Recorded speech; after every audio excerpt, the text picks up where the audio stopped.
Bonjour à tous et à toutes, c'est Julie. Bienvenue pour cette nouvelle vidéo dans laquelle on va évoquer la pleine lune qui va avoir lieu dans le signe de la Balance dans la nuit du 12 au 13 avril 2025. Et on va évoquer également tous les aspects planétaires et tous les mouvements planétaires qui ont lieu depuis le début du mois d'avril et qui nous amènent vraiment un vent de renouveau, une fraîcheur et quelque chose qui nous amène à revenir dans le mouvement avec plus de dynamisme et de clarté.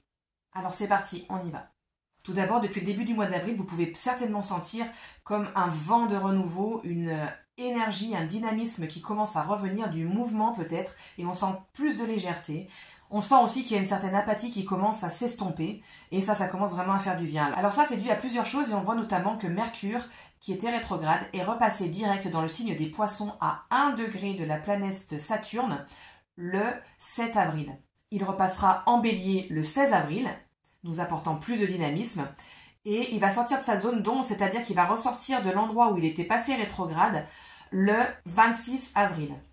Ensuite, on avait Vénus qui était également rétrograde depuis un certain nombre de semaines et qui repasse direct, moins d'une heure après cette pleine lune, donc la nuit du 12 au 13 avril.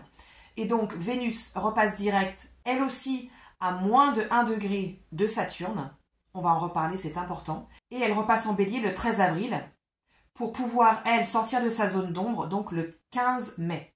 Donc du 13 avril jusqu'au 4 mai, où Pluton passera rétrograde, eh bien on va avoir une fenêtre où toutes les planètes vont être directes. C'est-à-dire qu'on va avoir, on peut déjà commencer à sentir quelque chose comme un élan qui se prend, on a un dynamisme qui se recrée, et on va avoir vraiment une fenêtre d'action privilégiée là, sur la fin du mois d'avril, le début du mois de mai, où si vous avez des actions à poser, si vous avez des décisions à prendre, si vous avez du mouvement à mettre en place, eh bien c'est le moment de le faire, ça va être vraiment favorisé dans cette fenêtre-là d'action. On va reparler des domaines qui vont être le plus favorisés. Ça peut être évidemment plus vaste, puisque là, je vais vous donner une lecture qui est globale et qui va s'axer autour des archétypes planétaires et des signes, mais ça va donc tomber certainement dans des maisons particulières. Regardez encore une fois dans quelle maison de votre thème natal tombe la fin des Poissons et le début du Bélier, par exemple, où il se passe pas mal de choses. Vous pouvez aussi regarder ce qui se passe pour vous, à quel endroit de votre thème natal tombe la fin du signe du Cancer et le début du signe du Lion, pour savoir ce qui est en train de se jouer pour vous actuellement. Je vous invite pour plus de précision à regarder ma précédente vidéo sur le désespoir qui peut avoir eu cours pour vous depuis ces dernières semaines, ces derniers mois, qui est une vidéo pour laquelle je vous donnerai le lien dans la barre d'infos, qui vous donnera plus de détails sur comment trouver ces espaces-là où il se joue pas mal de choses en ce moment. On va parler de deux planètes en particulier pendant cette vidéo, on va parler de Vénus et on va parler de Mars. Vénus, elle est particulièrement importante parce que c'est la régente de la pleine lune. La lune se trouve donc en Balance, signe régi par Vénus. Vénus se trouve actuellement stationnaire en Poisson, conjointe à Saturne. Elle est donc particulièrement puissante puisque en Poisson, elle est exaltée, donc elle s'exprime de la manière la plus pure et la plus fine possible. Et il se trouve que Vénus a été vraiment à l'honneur depuis 3 ans dans nos vies, maintenant un peu plus de 3 ans, puisque jusqu'à ce que l'axe des nœuds passe dans les signes du Poisson et de la Vierge en début d'année, eh bien les 3 années qui ont précédé, Vénus était la régente du nœud sud avec la Balance, puis encore avant, la régente du nœud nord qui était en Taureau. Donc ça fait 3 ans qu'on travaille vraiment profondément les thèmes vénusiens. Et les thèmes vénusiens, c'est le rapport à soi avec la version Taureau, la capacité à être régent de sa propre vie, à être dans l'autosoutien, à être dans l'autonomie, à être capable de mettre en place ce dont on a besoin dans notre propre vie, à compter sur soi. Également notre système de valeurs sur lequel on assoit nos vies, on assoit nos choix. Et puis le rapport à l'argent, comment on gagne de l'argent, comment on génère de l'argent dans notre vie, comment on peut asseoir une sécurité financière par nous-mêmes. Et puis, dans le pan Balance, Vénus est venue nous parler de notre rapport à l'autre. Et dans l'axe Bélier-Balance, eh bien, comment est-ce qu'on est présent à soi-même tout en étant présent pour l'autre? Comment est-ce qu'on va pouvoir fédérer? Comment est-ce qu'on va pouvoir s'inclure dans le groupe? Comment est-ce qu'on va pouvoir se relier à l'autre tout en ne s'embillant pas, tout en ne cédant pas à des tendances de codépendance ou en se laissant complètement passer en arrière au bénéfice unique de l'autre? Donc c'est des thématiques qui vont avoir une palette d'expressions qui va être infinie selon chaque personne, mais qui ont pu être travaillées d'une manière ou d'une autre depuis 3 ans. Et là, il se trouve qu'on a changé d'axe des nœuds lunaires, mais que Vénus se trouve encore une fois la régente de la pleine lune qui suit cette dernière éclipse. Donc on a encore ici quelque chose qui vient nous rappeler qu'on a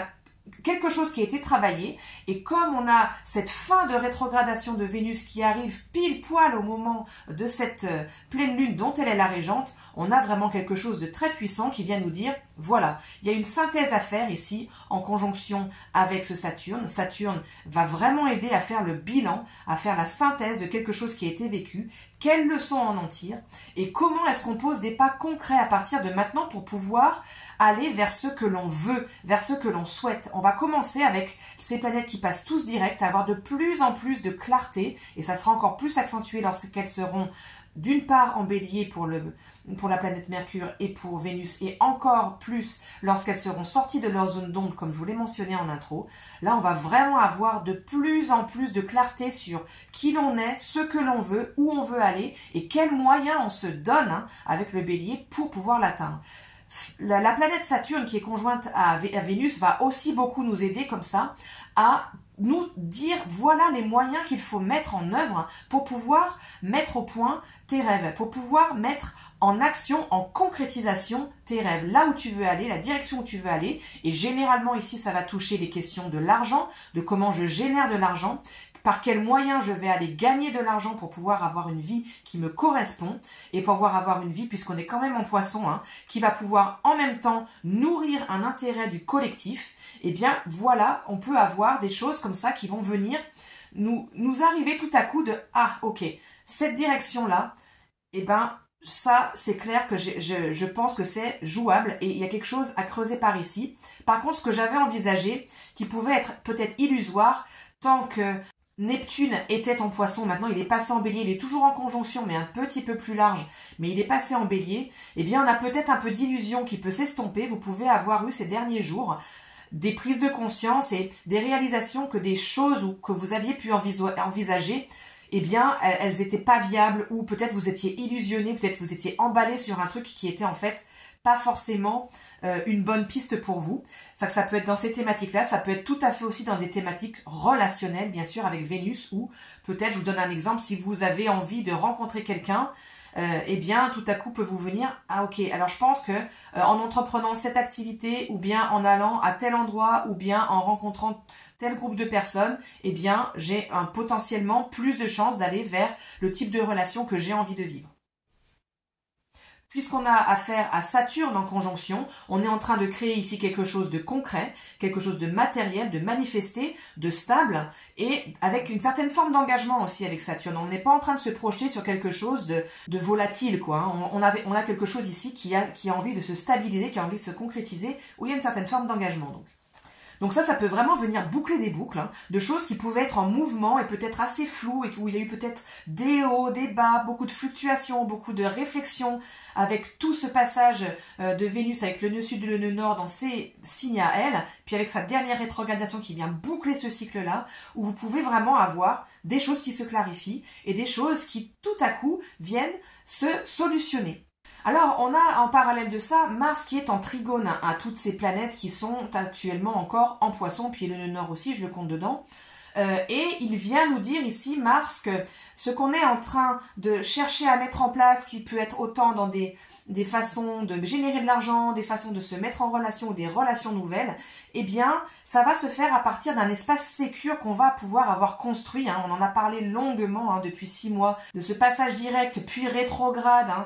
et puis à nouveau direct de Mars dans le signe du Cancer, où il est un petit peu affaibli quand même.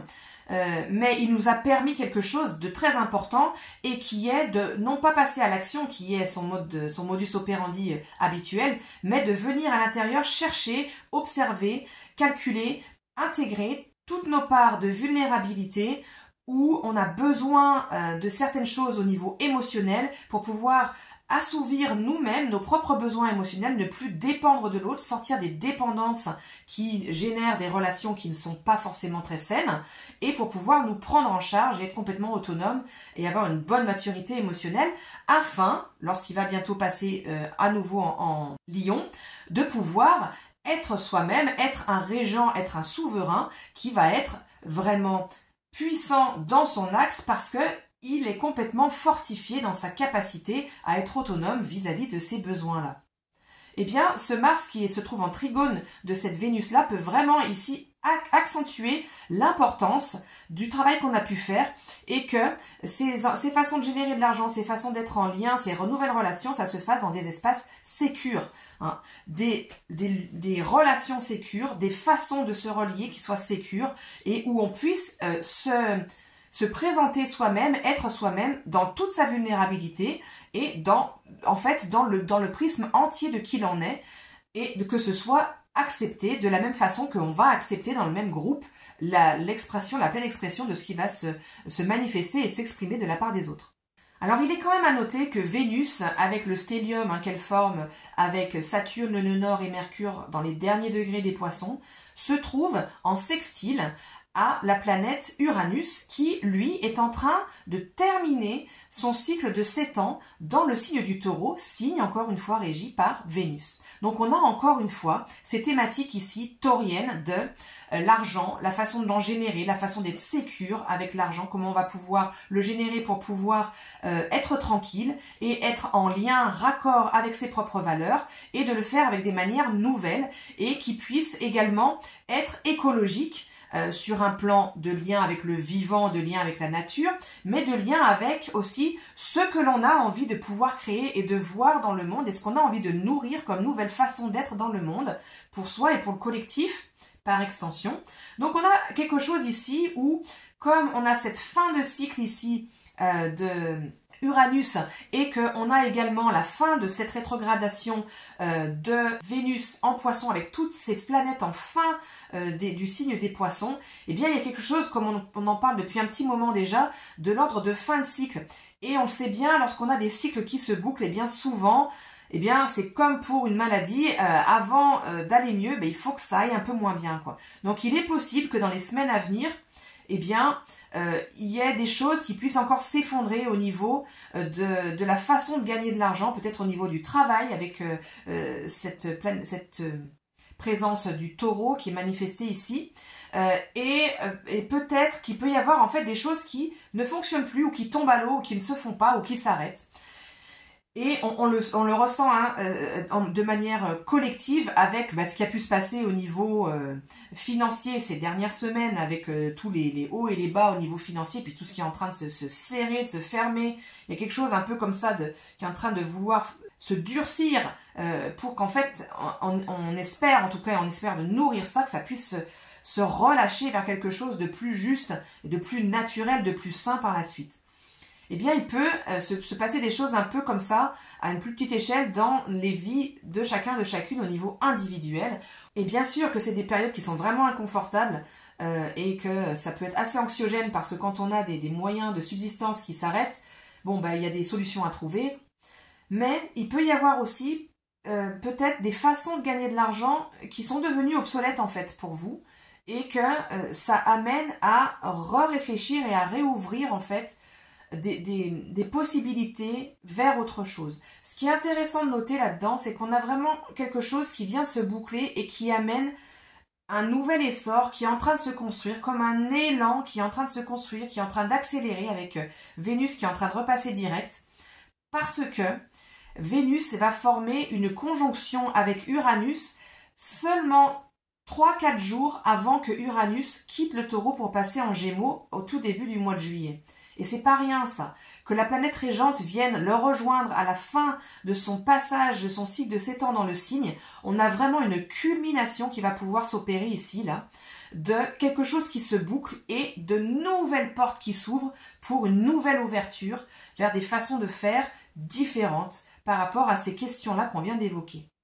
Alors, vous pouvez sentir quelque chose qui est en train de s'ouvrir et vous pouvez sentir, comme je vous le disais tout à l'heure, de plus en plus de clarté dans la direction à prendre pour pouvoir opérer ce changement et aller vers ce qui est de plus en plus juste en fait pour vous par rapport à tout ce travail qui a pu être fait d'une part avec toute cette présence vénusienne depuis 3 ans, comme on en a parlé, puis d'autre part avec ce cycle en taureau de 7 ans de Uranus, où on a quelque chose de profond sur les valeurs, sur l'argent, sur la relation à soi, sur l'autonomie et sur la relation à l'autre, qui est particulièrement en travail actuellement et qui risque de changer énormément dans les semaines et les mois à venir. Alors on va parler de la planète Mars maintenant, qui est particulièrement importante pour plusieurs raisons. D'une part, Mars, le 7 avril, est repassée dans le plan de l'écliptique, c'est-à-dire que depuis des mois, elle était hors limite, elle était en dehors du plan de l'écliptique, c'est-à-dire la bande dans le ciel dans laquelle apparaissent les planètes la plupart du temps. Et quand une planète est hors limite, eh bien, elle est particulièrement en excès dans ses ombres. Donc, il pouvait y avoir une forte réactivité, une forte émotionnalité, je ne sais pas si c'est un vrai mot, mais je vais utiliser ça, de Mars, d'autant plus qu'il était en Cancer, et où on pouvait vraiment réagir au quart de tour, et il fallait vraiment se surveiller pour ça. Eh bien, on a quelque chose qui a pu commencer à s'apaiser depuis le week-end dernier, là, où il est repassé dans la zone, on va dire, classique, de son expression. Et Mars est particulièrement important puisque si vous regardez sur la carte, vous pouvez peut-être voir qu'il est en aspect à la totalité des planètes, à l'exception de Jupiter. Ce qui accentue vraiment son importance. Il est repassé direct, on le sait, il y a plusieurs semaines maintenant. On le voit à la fin du signe du Cancer et il est en train de former une nouvelle opposition à Pluton qui sera exacte le 27 avril. Mais on sent la tension qui commence à arriver à nouveau ici. Et Mars va repasser donc cette fois-ci définitivement en Lion le 18 avril. En ce moment, il est en train également de desserrer définitivement enfin son carré à Chiron. Mais pour la pleine lune, on peut voir sur la carte qu'il est en carré au Soleil qui est exactement conjoint à Chiron. On va en parler tout de suite. Il est carré également donc à la Lune, par voie de conséquence, puisque le Soleil et la Lune sont opposés, et puis il arrive à très proche de son opposition à Pluton. Donc on a vraiment une importance de la planète Mars ici, et donc de l'action, de la façon dont on se met en action, mais Mars également, en astrologie évolutive, c'est nos désirs évolutifs conscients. Il arrive en opposition à Pluton, qui représente, lui, les désirs évolutifs de l'âme, là où notre âme, elle nous emmène, et là, généralement, c'est inconscient. Et on y va, même si on ne sait pas où on va, et on n'a pas l'impression que forcément ça va dans le même sens, surtout avec une opposition entre ce que nous dit Mars, qui va arriver en Lion, et ce que nous dit à l'opposé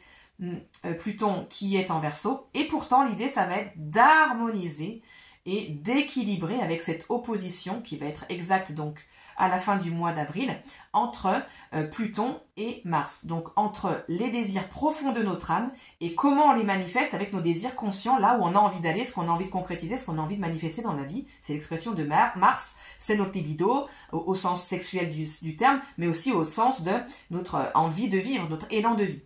Et donc, comme je vous le disais, Mars ici se trouve en carré à Chiron, qui est en Bélier et qui est conjoint au Soleil en Bélier, le Bélier étant bien sûr le signe régi par Mars, d'où son importance. Et on en a parlé dans la vidéo précédente, Chiron en Bélier vient vraiment soulever la question de la validité, la légitimité d'exister. Et ici, avec ce carré, ce dernier carré qui est en train de se desserrer avec toutes ces manifestation et cette importance de Mars ici et tout ce qu'on vient de mentionner, c'est comme si on avait un message qui nous disait, bon, voilà, on a travaillé beaucoup nos profondeurs, on a travaillé beaucoup notre intériorité, notre multifacette émotionnelle intérieure, les volontés de ce que voulait notre version enfant ou nos versions enfants et comment on va pouvoir faire pour les manifester, pour qu'elles soient nourries et qu'elles soient prises en charge par notre propre parentalité intérieure. Et en ayant travaillé tout ça, on a retravaillé comme un axe où on se sent plus sécure à l'intérieur de nous-mêmes et où on peut se dire « Ok, j'ai un petit peu peur d'exister, je ne sais pas trop comment faire pour me mettre au monde, mais en fait, intérieurement, j'ai les moyens de le faire. J'ai les moyens, j'ai développé l'autosoutien nécessaire pour le faire.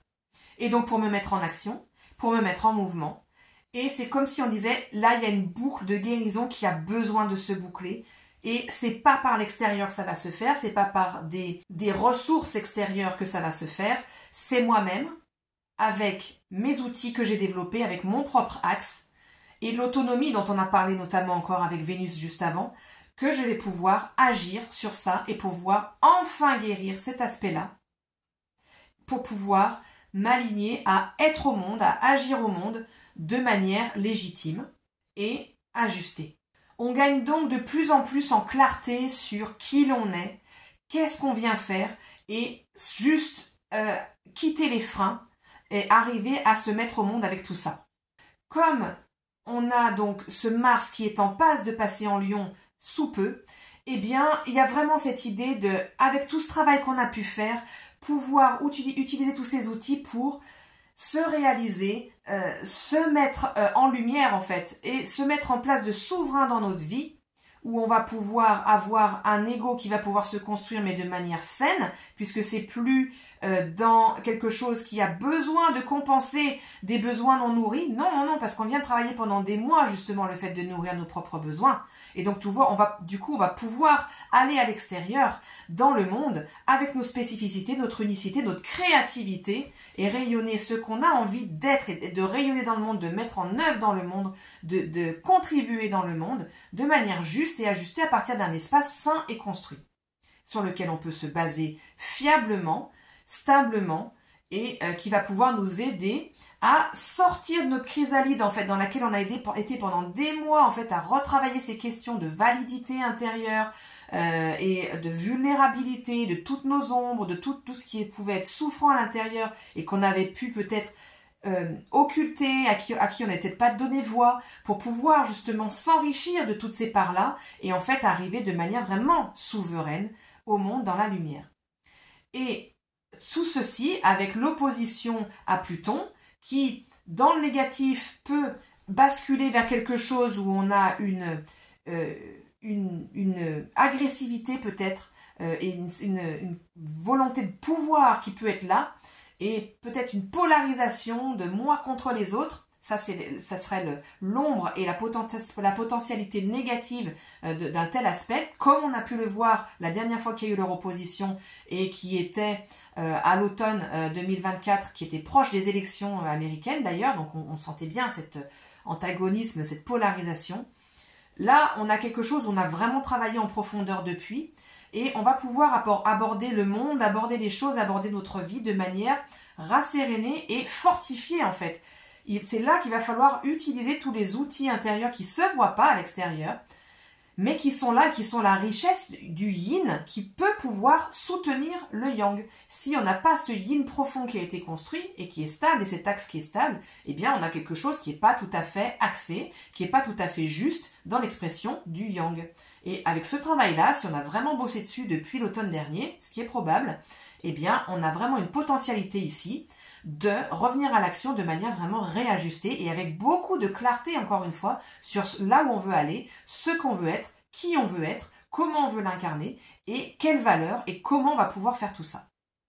Effectivement, il va falloir par contre se surveiller pour pas basculer dans les ombres où on va pouvoir peut-être perdre de vue cet axe. Et encore une fois, c'est pas quelque chose de permanent, c'est quelque chose qui se renourrit au quotidien en permanence. Donc on a besoin d'y revenir et potentiellement toutes les pratiques qu'on a mises en œuvre, que ce soit des pratiques donc spirituelles comme on en a parlé et qui c'est encore présent ici avec la quantité de planètes encore présentes en Poisson et notamment Vénus en Poisson conjointe à Saturne qui vient asseoir des pratiques spirituelles qui vont pouvoir nourrir un véritable altruisme sain. Et puis d'autre part la polarité du nœud sud en Vierge qui nous invite toujours à revenir sur la régularité des pratiques qui nourrissent notre santé de manière holistique, que ce soit autant au niveau de l'alimentation, du sommeil, de l'exercice,